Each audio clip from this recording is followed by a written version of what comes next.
should have been dead. Anyone else would be. But the Emperor decided my fate would be worse than death. Much worse. My name is Dr. Silo, and for 17 years I was the chief maintenance engineer of the most advanced and cruel life support system in the galaxy, Darth Vader's suit.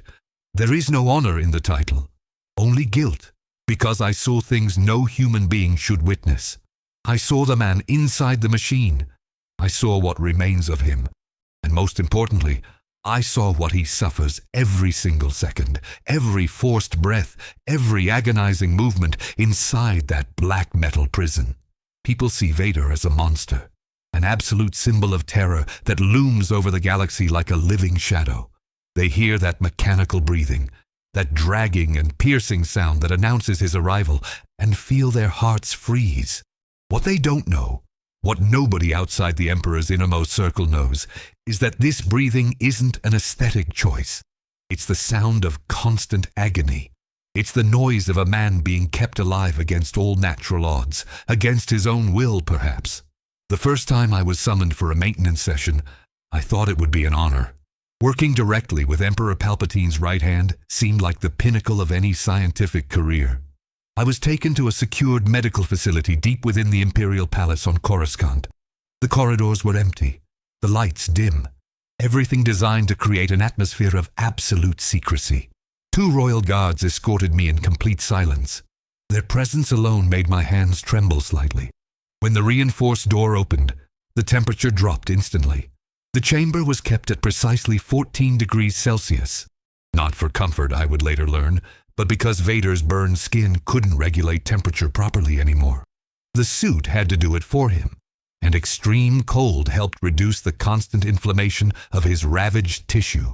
He was there, standing in the center of the chamber like a black monument, motionless. The only sound was the breathing, that terrible rhythmic mechanical breathing that seemed to fill every corner of the room. Up close, it was even more unsettling. Each inhalation lasted exactly 4.2 seconds. Each exhalation, 3.8. A perfect, inhuman cadence that never varied, never stopped. The senior technician who trained me that day was a man named Vocara. He'd been maintaining Vader's suit for nearly a decade. His hands shook constantly, and his eyes had the hollow look of someone who'd seen too much. He approached Vader with the caution of someone approaching a sleeping predator. Even though Vader stood perfectly still, there was an energy around him, something dangerous and barely contained. "Never touch the helmet first," Vocara whispered to me, his voice barely audible over the respirator's rhythmic hiss. "Never look directly into the lenses for more than 2 seconds, and never, ever ask him how he feels." I nodded, my throat too dry to speak. Vocara activated a diagnostic panel on Vader's chest plate. Immediately, holographic displays sprang to life around us. Vital signs, neural activity, respiratory function, circulatory system status. Every biological and mechanical system in that suit generated data, and all of it painted the same picture. This man should not be alive. The chest plate itself was a marvel of engineering and a monument to cruelty. 6 colored buttons and multiple switches controlled every life-sustaining function. The top blue button regulated neural data from the needles embedded directly in his skull. The center red one controlled respiratory information. The bottom one monitored circulatory systems. To the right, more switches controlled automatic functions and manual overrides. Every single one of these systems was exposed on the outside of the suit. Vulnerable. Accessible. "Why are they external?" I asked Vocara quietly. "Wouldn't it be safer to have internal controls?" Vocara's expression darkened. He glanced at Vader, who remained motionless, then leaned closer to me. It was designed that way, by the Emperor himself. He wanted Vader's life support to be vulnerable to Force lightning. The implications hit me like a physical blow. The Emperor had intentionally created a fatal weakness in his most powerful enforcer's armor. A way to hurt him, control him, kill him if necessary. It was brilliant and monstrous in equal measure. That first session lasted 4 hours. We ran diagnostics on every system. The neural interface, the breathing apparatus, the prosthetic limb connections, the nutrient delivery system, and with each system we analyzed, I understood more about the horror of Vader's existence. His lungs were so badly damaged by fire and smoke inhalation that they couldn't process oxygen naturally anymore. The mask had to do it for him, forcing air through a mechanical ventilator directly into his scarred airways. But the air wasn't just filtered. It was pressurized, heated to specific temperatures, and infused with medication to prevent his damaged tissue from collapsing entirely. Every breath was an artificial event, controlled by computers and circuits. But the breathing system was just the beginning. The helmet itself was a three-part torture device. The outer shell provided protection and intimidation. The primary mask contained the respiratory system and voice processor. And the innermost layer, the neck gaiter, was lined with feeding tubes that pumped liquid nutrients directly into his damaged esophagus. Vader couldn't eat solid food anymore. His throat and digestive system were too scarred. He survived on a pale, thick paste called RepMed Vita that tasted, according to the few documentation notes I found, like rancid metal and decay. The skull interface was perhaps the most disturbing element. Dozens of microneedles, each thinner than a human hair, penetrated through the helmet's lining and directly into his scalp and cranium. These needles served multiple purposes. They monitored brain activity. They transmitted neural signals to his prosthetic limbs. They regulated the suit's internal systems based on his physiological responses. And they caused constant, low-level pain. I discovered this during my third maintenance session. A malfunction in one of the needles caused a spike in the neural feedback loop. For just a fraction of a second, Vader's hand clenched into a fist so tight that the metal gauntlet creaked audibly. His breathing hitched, just once, then returned to that perfect mechanical rhythm. Vocara immediately adjusted the system, his movements frantic and precise. "What happened?" I asked. "Pain threshold breach," Vocara muttered, not looking at me. "The needles are set to deliver constant low-level stimulation. Keeps him alert, keeps him angry. If one malfunctions and increases the signal, the pain becomes unbearable. Why would it be designed to cause pain at all?" Vocara finally looked at me. His expression was filled with something between pity and disgust. "You still don't understand, do you? This suit wasn't built to make him comfortable. It was built to keep him powerful. Pain fuels the dark side. The Emperor wants him in constant suffering, wants him angry, hateful, and completely dependent on the suit and the man who controls its design." That revelation changed everything for me. Every system I examined afterward, I saw the intentional cruelty embedded in its design. The prosthetic limbs, for instance. Vader had lost both legs and his right arm on Mustafar. The prosthetics attached directly to his stumps through a series of neural implants and synthetic skin grafts. Advanced technology that allowed him to move with surprising agility and strength. But the connection points were deliberately harsh. Metal bolts fused to bone. Synthetic nerves that never quite aligned properly with his organic nervous system. Every movement sent discordant signals through his body. A constant reminder that his body wasn't truly his anymore. The torso armor was equally cruel. His chest had been crushed during his duel with Obi-Wan, and the subsequent burns had left his organs exposed and vulnerable. The chest plate provided protection, yes, but it also pressed constantly against his ravaged ribcage. The pressure was calibrated to be just below the threshold of unbearable. Always present, always uncomfortable, never quite allowing him to forget. Then there was the temperature regulation system. Vader's burned skin couldn't sweat or regulate heat naturally anymore. The suit had to do it artificially through a network of cooling and heating coils woven into the black fabric underlay. But the system was imperfect by design. It would keep him from overheating or freezing to death, but it wouldn't keep him comfortable. The temperature inside the suit fluctuated constantly, creating a sensation of being alternately too cold and too hot. Never quite right. During one maintenance session in my second year, something unprecedented happened. Vader spoke to me, not through the voice processor that turned his damaged vocal cords into that deep, commanding boom, but directly, a rasping, barely audible whisper that came from somewhere deep in his ruined throat. "How long?" I froze. Vocara had retired the previous month, and I was now the senior technician. alone with Vader. His helmet turned slightly toward me. Those black lenses seemed to bore into my soul. "My lord," I managed to say, "how long would I survive? Without the suit?" My mouth went dry. This was forbidden territory. We weren't supposed to discuss his condition with him. We were supposed to maintain the equipment and leave. But something in that broken voice compelled me to answer honestly. "Without any of it? Minutes. Maybe less. Your lungs can't process oxygen. Your heart needs the electronic regulator. Your blood pressure would drop immediately." The breathing continued its steady rhythm, but I felt something shift in the air, a weight pressing down on me. The Force, perhaps, or just the presence of a man contemplating his own impossible existence. And with the mask alone, I swallowed hard, you could survive longer. Days, perhaps, in a controlled environment, but you'd be completely paralyzed. The suit stimulates your muscles and nerves. Without it, you couldn't move. You'd just exist. The silence that followed was heavier than any sound. I thought he might kill me for being so blunt, but instead he simply turned away and said nothing more. The session continued in absolute quiet, broken only by that mechanical breathing. That conversation haunted me for weeks. I began to truly understand the prison he inhabited. Vader wasn't just trapped in the suit physically. He was trapped psychologically, emotionally.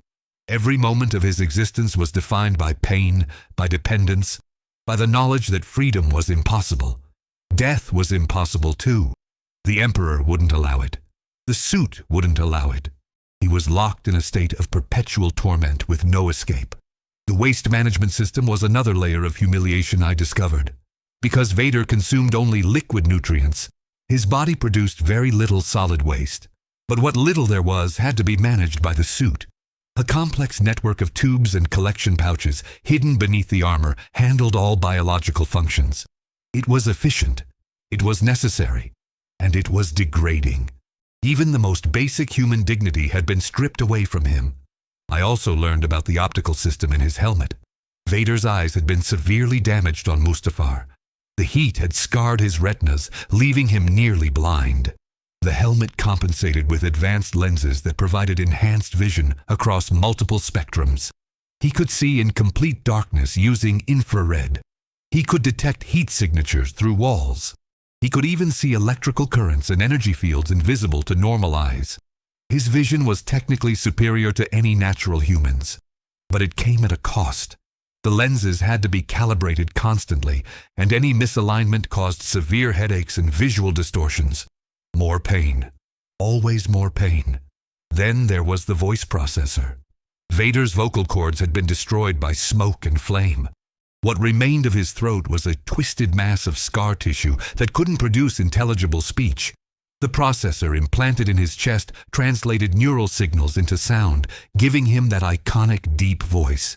But using it was painful. Every word required conscious effort. Every sentence demanded energy that his damaged body could barely provide. Speaking was exhausting. Shouting was agony. Yet he did it constantly, projecting authority and power even as his body screamed in protest. The most horrifying revelation came during my 7th year of service. I was conducting a routine inspection of the suit's power systems when I noticed something unusual. The fusion furnace that powered all of Vader's systems had a secondary function I'd never noticed before. It generated a constant low-level electromagnetic field throughout the suit, not strong enough to be immediately noticeable, but strong enough to interfere slightly with his nervous system. It created a constant buzzing sensation throughout his body, like a mild electrical shock that never stopped. Just another layer of discomfort, another reminder of his condition. I began to document everything. Not in official reports, but in a private journal I kept hidden. I needed to process what I was witnessing, needed to understand the full scope of this engineered nightmare. The suit weighed over 120 pounds fully equipped. Vader carried that weight every moment of every day. His prosthetic legs and the suit's strength enhancement systems allowed him to move, but the constant burden wore on him. His spine showed signs of compression. His remaining organic bones were developing stress fractures. The shoulder pads alone weighed over 25 pounds each. They were deliberately oversized and heavy, preventing him from raising his arms fully above his head. This limitation had forced him to completely redesign his lightsaber combat style. The acrobatic, aggressive form he'd used as Anakin Skywalker was impossible now. He'd adapted to a more grounded, powerful style that relied on strength and precision rather than agility. It was effective, perhaps even more lethal than before, but it was necessary only because the suit restricted him. During Year 10, I witnessed something that shattered what little remained of my professional detachment. Vader returned from a battle with significant damage to his chest plate. A lightsaber had struck the armor, damaging several critical systems. The repair was urgent. He arrived at the medical facility and stood in his usual position, waiting for us to begin. But this time was different. This time, I saw pain crack through his iron composure. As we opened the damaged chest plate to access the internal systems, I saw his organic chest beneath, the scarred, burned tissue. The mechanical implants fused directly to his ribs, the tubes entering his body, and I saw him flinch, just slightly. A barely perceptible tremor that ran through his entire frame. We were working on his body without anesthesia, without pain relief, because removing him from the suit long enough to administer it would risk his life. He endured it in silence. That perfect mechanical breathing, never faltering. I realized then that this happened regularly. Every repair, every maintenance session, every adjustment, all performed on his conscious feeling body. He experienced everything, felt every manipulation of the systems embedded in his flesh, and he bore it without complaint because complaining changed nothing. The suit was his only chance at continued existence, no matter how much agony it brought. The sleep situation was another form of torture I discovered. Vader couldn't sleep properly in the suit. The breathing apparatus made true rest nearly impossible. His body never fully relaxed. His mind never fully shut down. He had a private meditation chamber on his flagship, a spherical hyperbaric capsule where he could temporarily remove his helmet and breathe unassisted in a pressurized, controlled atmosphere. Those brief moments were his only respite. But even there, he couldn't truly rest. The chamber had to maintain such precise conditions that any small malfunction could kill him. He meditated in a state of constant vigilance, always aware that his survival balanced on a razor's edge. I learned about the Bacta tank sessions too. Periodically, Vader would immerse himself in concentrated Bacta solution to help heal some of the constant damage his body sustained. But the Bacta couldn't heal the worst of his injuries. The fire damage was too severe, too old. The Bacta just prevented things from getting worse. And even those sessions were tainted. He had to remain partially suited even in the Bacta, connected to his life support systems. True healing, true relief, remained forever out of reach. The psychological impact became clearer to me over time. Vader rarely spoke during maintenance sessions, but occasionally he would ask questions. Brief, clipped inquiries that revealed the thoughts consuming him. He asked once if modern prosthetics could be better integrated. I had to tell him that better technology existed, but replacing his current systems would require extensive surgery that he likely wouldn't survive. He was locked into technology that was becoming outdated, unable to upgrade without risking death. Another time he asked if the pain levels could be reduced. I gave him the technical answer. Yes, it was theoretically possible to adjust the neural feedback systems to cause less discomfort, but I didn't need to say what we both knew. The Emperor would never allow it. The pain was intentional, essential to keeping Vader powerful in the dark side. During my 13th year, I witnessed a moment that changed my understanding of Vader completely. He'd returned from a mission to crush a rebel cell. The engagement had been brutal, and his suit showed signs of significant wear. During the maintenance session, as I worked on repairing a damaged servo in his left arm, he suddenly spoke. "Do you fear me, Doctor?" The question caught me off guard. Everyone feared Vader. It was as natural as breathing. But after 13 years of intimate knowledge of his suffering, my fear had evolved into something more complex. "Yes, my lord," I answered honestly, "but not for the reasons most people do." The helmet turned slightly toward me. An invitation to continue. "I fear what you've endured," I said carefully. "I fear what it's made you capable of. But mostly I fear what it means that someone could design this much suffering and call it mercy." The silence stretched so long I thought I'd gone too far. Then, almost imperceptibly, Vader's head dipped forward. Just slightly. An acknowledgement, perhaps. Or just exhaustion from carrying an impossible burden. The worst discovery came in year 15. I found documentation in the Imperial archives, buried deep in encrypted files that I probably wasn't meant to access. Technical specifications from the suit's original design phase. And there, in clinical detail, I saw the Emperor's explicit instructions. Make it functional, but uncomfortable. Make it strong, but restrictive. Make it life-sustaining, but painful. Every element of cruelty I'd discovered over the years hadn't been an accident or oversight. It had been meticulously planned. Vader's torment was a feature, not a bug. I also found rejected design proposals. Suits that would have given Vader greater mobility. Systems that would have reduced his pain significantly. Prosthetics that would have integrated seamlessly with his nervous system. All of them dismissed by Palpatine. The Emperor wanted his apprentice powerful but broken. Capable but controllable. Alive but suffering. Around this time I noticed changes in Vader himself. Subtle shifts in his demeanor during our sessions. He seemed more resigned. Less present somehow. As if he'd retreated into some inner fortress where the physical torment couldn't quite reach him. I wondered if he was slowly losing his mind. If the constant pain and isolation were eroding his sanity piece by piece. But then I'd see reports of his actions in the field. The brutal efficiency with which he crushed the Emperor's enemies. The cold, calculated fury he brought to every battle. And I realized he wasn't losing himself. He was channeling everything into violence. The pain, the humiliation, the trapped helplessness. All of it poured out in controlled destruction. The suit might have been his prison, but he'd made that prison into a weapon. The breakthrough moment came during a session in my 16th year. I was calibrating the respiratory system when a power fluctuation caused a brief disruption. For maybe 3 seconds, the breathing apparatus shut down completely. Vader's entire body went rigid. His hands formed into fists. The force itself seemed to compress around us, making the air thick and hard to breathe. Then the system rebooted, and that familiar mechanical breathing resumed. But in those 3 seconds, I'd seen something terrifying. The absolute primal panic of a man facing suffocation. The complete loss of control. The raw, animal fear that existed beneath all that armored composure. He knew I'd seen it. When the system stabilized, he turned his helmet toward me.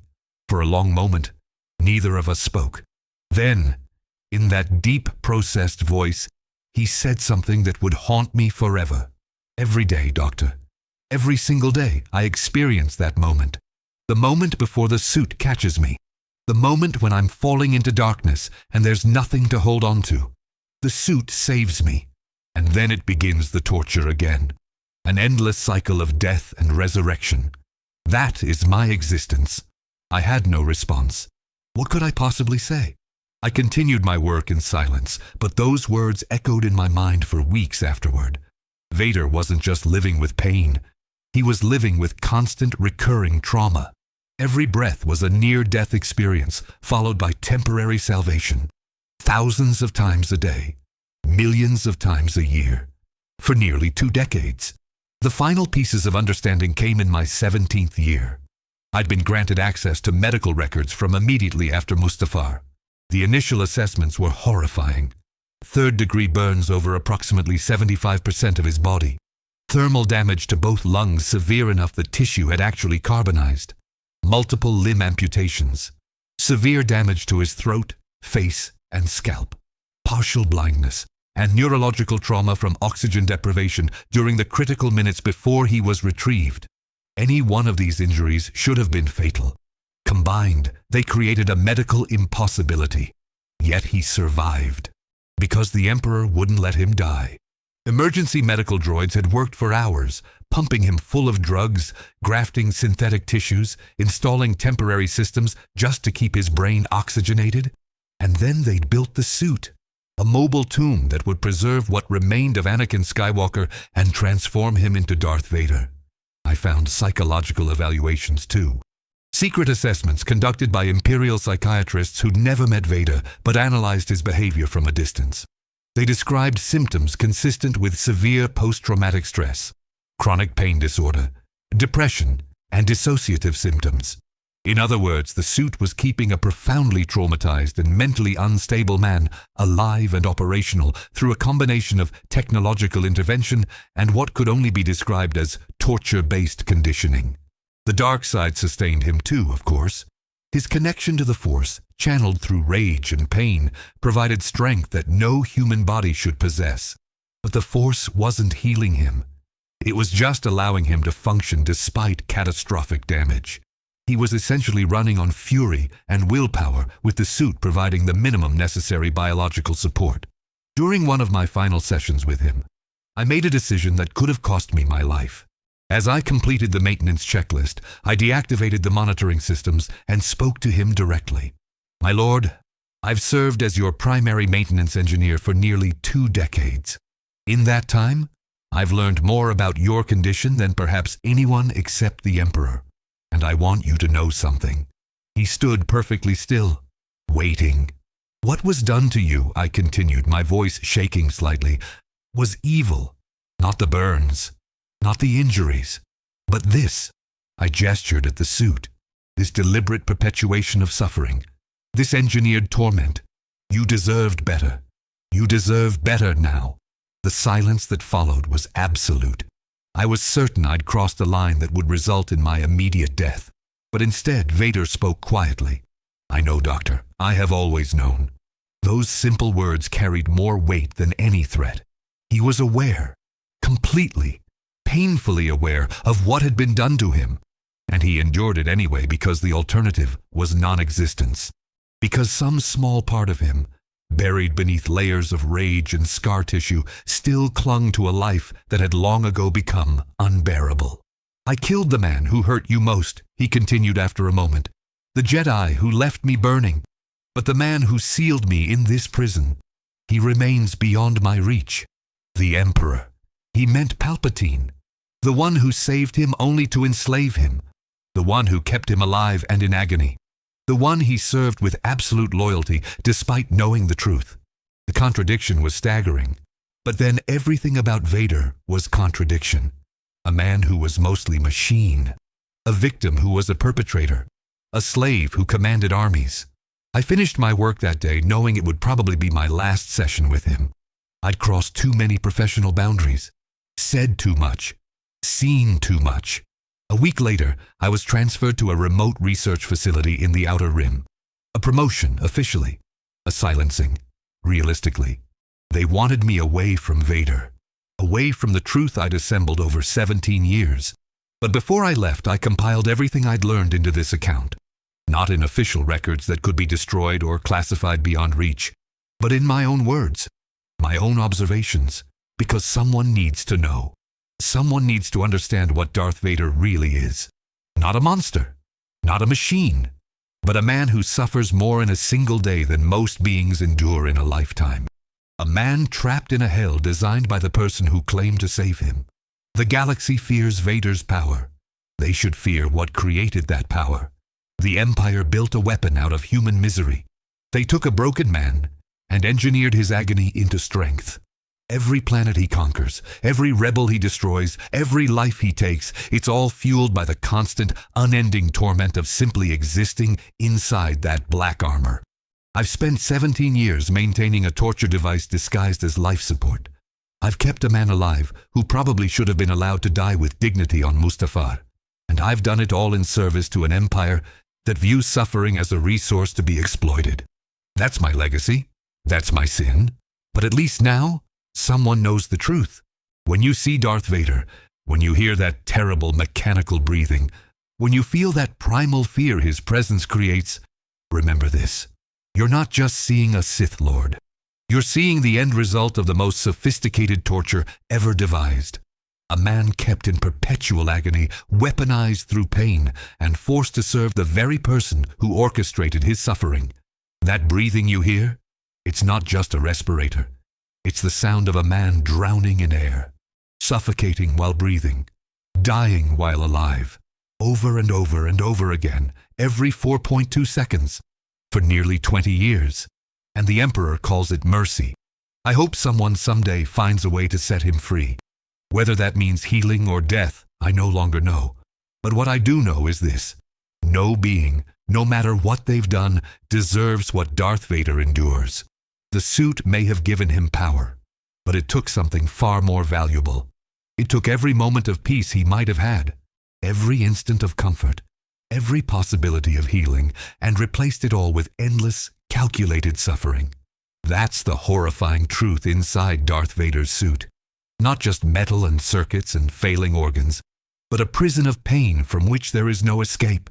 A technological masterpiece of cruelty, a monument to the Emperor's absolute control, and a reminder that sometimes being kept alive is the cruelest fate of all. 3 years have passed since I left Coruscant. 3 years since my last maintenance session with Vader. 3 years of trying to forget what I learned during those 17 years of service. But you can't forget something like that. It burns in your mind. A constant presence, just like the pain Vader endures every second of his existence. My new assignment at the Outer Rim Research Facility was supposed to be a quiet exile. Development of agricultural technology for newly colonized worlds. Mundane work. Safe work. Work that had nothing to do with life support systems or the Dark Lord of the Sith. I threw myself into it, desperate for normalcy. Desperate to scrub my conscience clean of the guilt that had accumulated over nearly 2 decades. But the Empire doesn't let you go that easily, especially when you possess knowledge they consider valuable or dangerous. The call came on a standard work cycle morning, a priority transmission from Imperial Command. My presence was required immediately on the Superstar Destroyer Executor, Vader's flagship. My hands trembled as I read the orders. After 3 years of silence, they wanted me back. Either for one final maintenance session or for something far worse. I had no choice but to comply. Refusing a direct Imperial summons was suicide. The journey to the Executor took 4 days. 4 days of mounting dread. 4 days of wondering if I'd said too much during that last conversation with Vader. If my documented observations had somehow been discovered. If this was the end. I barely slept. When I did, I dreamed of that mechanical breathing. That endless rhythmic sound that had become the soundtrack to so many years of my life. The Executor was even more massive than I'd imagined. Over 19 kilometers of pure military might. Walking through its corridors felt like traversing the belly of some vast mechanical beast. Stormtroopers lined every passage, their white armor gleaming under harsh lights. Officers moved with crisp efficiency, their faces tight with the permanent tension that came from serving directly under Vader. Everyone here lived in fear. I was just joining them again. I was escorted to the medical wing deep in the ship's central section. The facility was state-of-the-art, far more advanced than anything I'd worked with on Coruscant. As we approached the main chamber, I heard it. That sound. The breathing. Slower than I remembered. More labored. Something was wrong. The doors opened, and I saw him. Vader stood in the center of a circular platform, surrounded by diagnostic equipment and medical droids. But his posture was different, less rigid, his shoulders slightly hinged. His breathing, while still maintaining that mechanical rhythm, had a wet quality to it that hadn't been there before. Fluid in the lungs. The respirator was struggling to compensate. "Dr. Silo." His voice came through the processor, but it sounded strained. Weaker. "It has been some time." "My lord," I bowed, my mind already analyzing what I was seeing. "I came as quickly as possible. The chief medical officer will brief you." He turned slightly, indicating a nervous-looking man in an Imperial uniform. Commander Septus, according to his rank insignia. The man looked like he hadn't slept in weeks. His eyes kept darting to Vader and then away, as if afraid to look directly at him for too long. Septus pulled me aside, his voice dropping to barely above a whisper. "The suit is failing. Multiple systems are degrading simultaneously. We've tried to repair them, but—" He paused, swallowing hard. "We don't have your expertise. The Emperor was insistent that you be brought in. He wants his apprentice operational for an upcoming campaign." Of course. Palpatine didn't care about Vader's suffering. He just wanted his weapon functional. I pushed down the surge of anger and focused on the technical problem. Whatever my feelings about the Empire or the ethical nightmare I'd been part of, Vader was still a living being, still suffering, and I was possibly the only person who could help. I spent the next hour running comprehensive diagnostics. The results were worse than I'd feared. The suit wasn't just degrading, it was actively failing. Multiple critical systems were operating at barely 60% efficiency.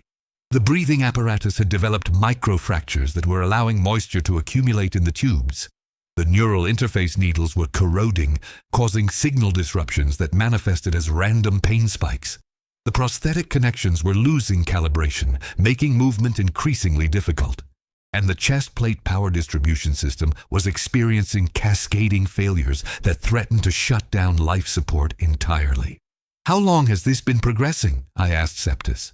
6 months, maybe longer. Lord Vader didn't report the issues until they became critical. I understood why. Reporting problems meant admitting weakness. And in the Empire, weakness was death.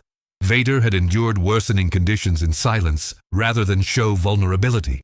Even as his prison became more unbearable, he'd said nothing. The thought made my chest tight with an emotion I couldn't quite name. I approached Vader directly. "My lord, I need to conduct a full system replacement on several components.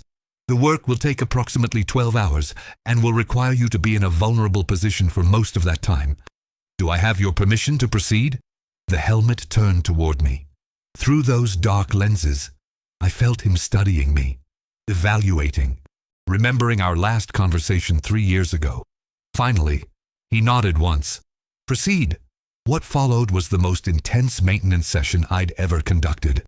We moved Vader to a specialized surgical chamber where he could be partially supported by external life systems while I worked on the suit. Medical droids assisted, but the most delicate work had to be done by human hands. My hands. As we began the process of opening the chest plate and accessing the internal systems, I saw him tense. That same barely perceptible tremor I'd witnessed years ago. The anticipation of pain. "I'll work as quickly as possible, my lord," I said quietly. "I am accustomed to discomfort, Doctor." His voice was steady, but I heard the effort behind it. "Do what must be done." The first system I addressed was the breathing apparatus. Removing the damaged tubes meant temporarily reducing his oxygen supply. His body compensated, drawing on the force to sustain itself, but I could see the strain it caused. His hands clenched into fists. His breathing became even more labored. And beneath it all, that mechanical heart of his beat faster, faster, pushed beyond its normal rhythm by sheer willpower. As I worked, replacing micro-components and recalibrating systems, I spoke to him, not because he needed distraction, but because I needed to fill the terrible silence with something other than the sounds of a man suffering. "The technology is failing because it was never meant to last this long," I told him. "These systems were designed for perhaps 10 years of use. You've pushed them far beyond their intended lifespan. Your body, your will, your connection to the Force, they've all kept you alive when the machinery should have failed years ago. Then I am stronger than my prison." His words came in fragments, interrupted by difficult breaths. "You've always been stronger than the prison," I replied. "That's why the Emperor built it. Not to make you weak, but to contain your strength. To make it manageable, controllable." The helmet shifted slightly. An acknowledgement, or perhaps just exhaustion. Hours passed. I replaced the breathing tubes with new components I'd fabricated on site. Recalibrated the neural interface needles, reducing the corrosion and restoring proper signal transmission. Repaired the prosthetic connections, adjusting for the wear patterns his body had developed over 2 decades. Each repair required me to work directly on systems embedded in his flesh. Each time, I saw him endure without sound, without complaint, just that steady, mechanical breathing and the occasional tightening of his hands. During the neural interface repair, something unexpected happened. One of the needles I was replacing had been embedded so deeply it had actually fused with bone. Removing it required careful manipulation and would cause significant pain. I warned him. He simply nodded. I began the extraction, working as gently as possible. His entire body went rigid. The force around us compressed, making the air heavy and thick. Medical equipment rattled. One of the droids actually shut down from the electromagnetic interference. But Vader made no sound. He endured in absolute silence. When the needle finally came free, I saw something that nearly broke my professional composure. A single tear had leaked from beneath the helmet, running down the black surface in a thin, glistening line. Not from pain, I realized. From the sheer accumulated weight of enduring this existence. From 2 decades of continuous suffering, finally finding a tiny outlet. I pretended not to see it. Some things are too private, too raw to acknowledge. I continued my work, giving him the dignity of his momentary weakness remaining unobserved. As I moved to the chest plate systems, I discovered something that made my blood run cold. Hidden among the power distribution circuits was a secondary system I'd never noticed before. A transmitter, broadcasting Vader's vital signs, location, and suit status constantly to a receiver somewhere in the Imperial Palace. The Emperor wasn't just monitoring his apprentice, he was tracking every heartbeat, every breath, every system function in real time. The level of surveillance was absolute. Vader had no privacy, no moment that wasn't observed and recorded. "You knew about this," I said quietly. Not quite a question. "Since the beginning." His voice was barely audible through the damaged processor. "There are no secrets. From the Emperor. Not for me." The resignation in those words was devastating. He'd known for 20 years that every moment of his existence was being watched, that his master observed his suffering with clinical detachment, and there was nothing he could do about it. The transmission system was integrated so deeply into the suit's architecture that removing it would be fatal. It was another layer of control, another chain. I continued the repairs, but my mind was racing. The Emperor's control over Vader was even more absolute than I'd realized. The vulnerable chest plate controls, the constant surveillance, the deliberately painful design, all of it created a perfect prison. Vader was the most powerful enforcer in the galaxy and simultaneously the most thoroughly enslaved. When I reached the power distribution system, I found the cascade failure was worse than initial diagnostics had shown. Multiple circuits had burned out completely. The redundant backups were failing. Another few weeks and the entire system would have collapsed, killing Vader instantly. He'd been walking around with a time bomb in his chest, knowing that death could come at any moment, and he'd said nothing. "Why didn't you report this sooner?" I asked, frustration bleeding into my voice. "This could have killed you." The pause stretched long enough that I thought he wouldn't answer. Then, quietly, "Death would be a mercy, Doctor. But it is not mine to choose. The Emperor requires my service, so I endure." The simple, terrible truth of that statement hung in the air between us. Vader couldn't even choose his own death. He was kept alive by machinery, trapped in suffering by his master's will, and denied even the escape of mortality. He existed in a state of perpetual imprisonment, with no possibility of parole except the Emperor's death. And killing Palpatine was impossible. The Emperor was too powerful, too prepared for betrayal. Vader had tried once, according to rumors I'd heard. He'd failed. The punishment had been severe. I worked through the night and into the next day, replacing every failing system I could identify. As dawn of the second day approached, I'd restored the suit to full functionality.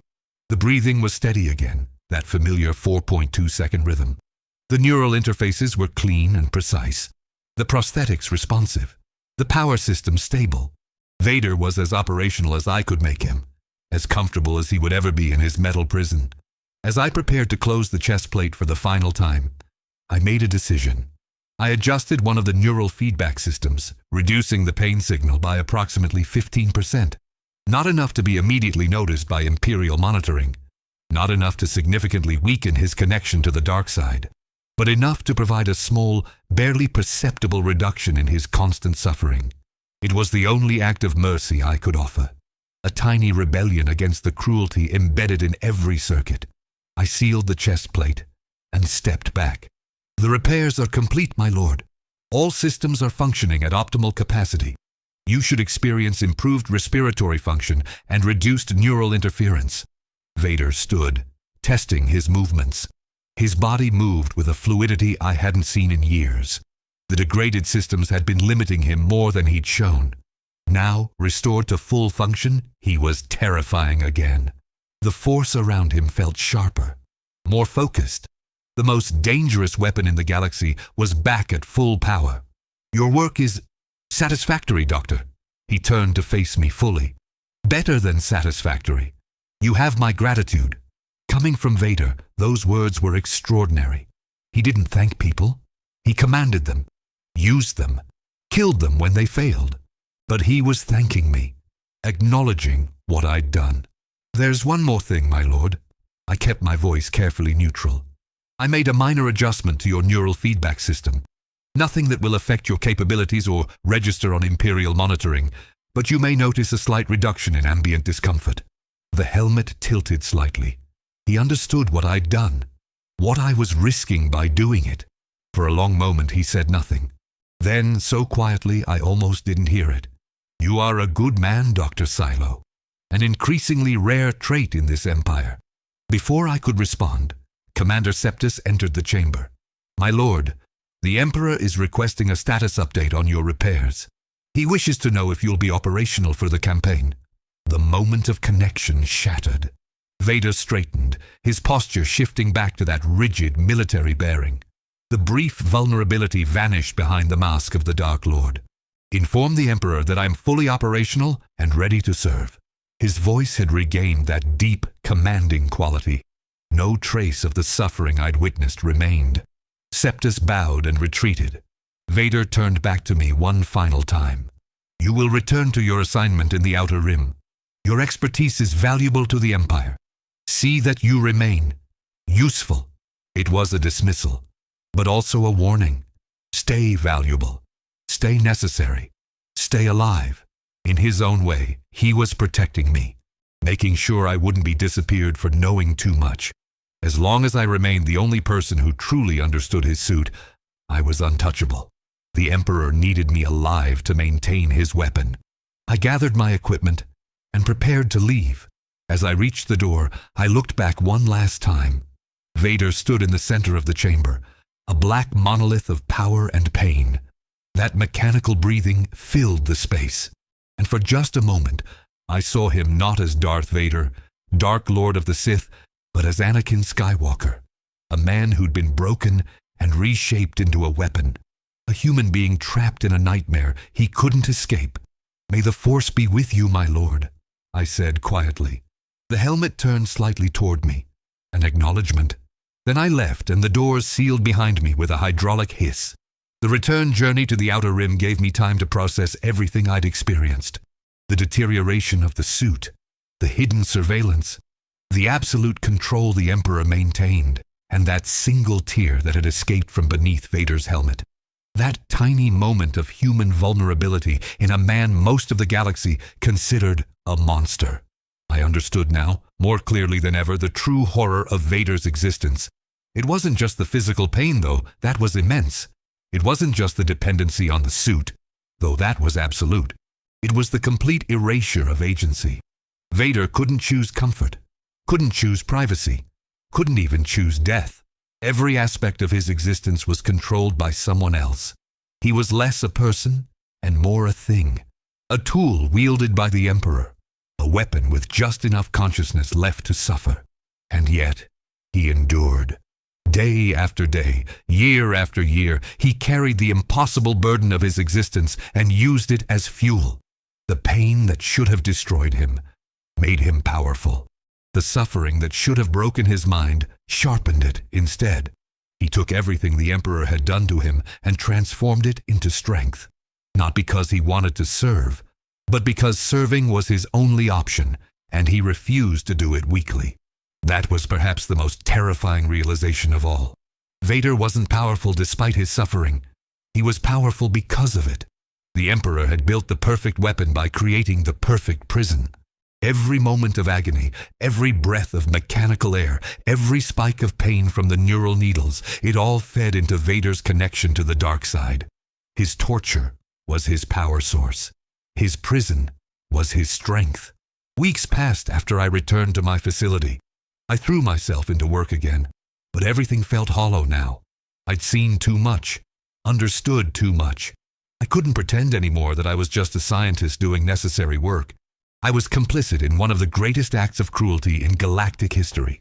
My expertise had helped maintain Vader's prison, had kept him suffering for nearly 2 decades. The adjustment I'd made to his neural feedback system haunted me. It was such a small thing. A 15% reduction in pain signals. Barely noticeable, but it was something. A tiny act of resistance against the Empire's cruelty. A small mercy in an ocean of suffering. I hoped it helped. I hoped that somewhere in the galaxy Vader experienced fractionally less agony because of what I'd done. It wasn't redemption. It wasn't nearly enough, but it was all I could offer. Then, 6 months after my final session with Vader, everything changed. News spread through Imperial channels like wildfire. The Emperor was dead, killed by Vader himself during a confrontation with a young Jedi. The Death Star had been destroyed. The Empire was in chaos. And Darth Vader had died shortly after his master, his body cremated by that same young Jedi on the forest moon of Endor. I read the reports in stunned silence. Vader had done the impossible. He'd broken free. After 20 years of imprisonment, he'd finally chosen his own path, had finally exercised agency over his own existence. The Emperor's perfect weapon had turned on its creator at the critical moment. And in doing so, Vader had destroyed the man who'd trapped him in suffering for 2 decades. But the cost had been his own life. The report suggested the Emperor's Force lightning had critically damaged the suit's systems. Vader had survived just long enough to see his son one more time. To ask for his helmet to be removed so he could see with his own eyes, not through the artificial lenses. To experience one moment of true freedom before death claimed him. I thought about that final moment often. Vader, lying broken on the Death Star, his suit failing around him. Luke Skywalker carefully removing the helmet despite knowing it would kill his father. And then, for the first time in 20 years, Anakin Skywalker breathing unfiltered air, seeing with his own damaged eyes, feeling air on his scarred skin, free of the prison, even if only for minutes, free of the pain, free of the Emperor's control. Just a dying man and his son, sharing a final moment of peace. The Empire claimed Vader died as a traitor, that his final betrayal had condemned him to whatever hell awaited Sith Lords. But I knew the truth. Vader hadn't died as Darth Vader at all. In his final moments he'd reclaimed his identity, had become Anakin Skywalker again. The man the Emperor had tried to erase completely had reasserted himself at the end. It was the ultimate act of defiance. The final escape. I never told anyone about my years maintaining Vader's suit. Never spoke about what I'd witnessed or the horrors I'd helped perpetuate. The knowledge would have made me a target for what remained of the Empire. Or worse, for the New Republic who might have viewed me as a collaborator. So I kept silent, carried the guilt and the memories alone. But I never forgot. Never stopped thinking about that mechanical breathing. About the prison of pain I'd helped maintain. About the small mercy I'd offered in the end, and about the fact that the most feared man in the galaxy had suffered more than anyone knew, had endured the unendurable, had carried an impossible burden right up until the moment he chose to finally lay it down. The suit was destroyed with Vader's body on Endor, burned along with what remained of the man inside it. 20 years of torture reduced to ash. The technology that had kept him alive and suffering was gone. The prison finally, truly empty. Vader was free. Anakin was free. And the galaxy would never fully understand the cost of that freedom or the depth of suffering that had preceded it. I'm old now. My hands shake too much to do the delicate work I once specialized in. My eyes aren't what they used to be. But I remember everything. Every maintenance session. Every system specification. Every moment of witnessing agony that should have been impossible to endure. And I remember that final piece of information I learned after his death. When Luke Skywalker removed his father's helmet on the Death Star, he saw Anakin's face. The reports, the ones that eventually leaked to historical archives, described what he saw. Pale, scarred skin, milky, damaged eyes, a face twisted by suffering and time. But Luke also reported something else. In those final moments, Anakin smiled. Despite everything, Despite the pain, the suffering, the 20 years of torture and imprisonment, in his final moment of freedom, he smiled. That smile haunts me more than anything else, because it meant that somewhere, buried beneath decades of trauma and pain, a part of Anakin Skywalker had survived. A part that could still experience joy, even at the very end. The Emperor had tried to destroy that part, had built an entire prison designed to crush it, but it had endured, had waited, and in the final moment, it had emerged victorious. The galaxy remembers Darth Vader as a monster, as the Empire's greatest weapon, as the Dark Lord who brought death and destruction to countless worlds. And all of that is true. But it's not the complete truth. The complete truth is more complex, more tragic, more human. Darth Vader was a weapon, but he was also a victim. He was a monster, but he was also a man trapped in circumstances beyond his control. He caused immense suffering, but he experienced even greater suffering himself. He served evil, but in the end, he chose good. All of these contradictions can be true simultaneously. That's the nature of real people, even ones transformed into legends.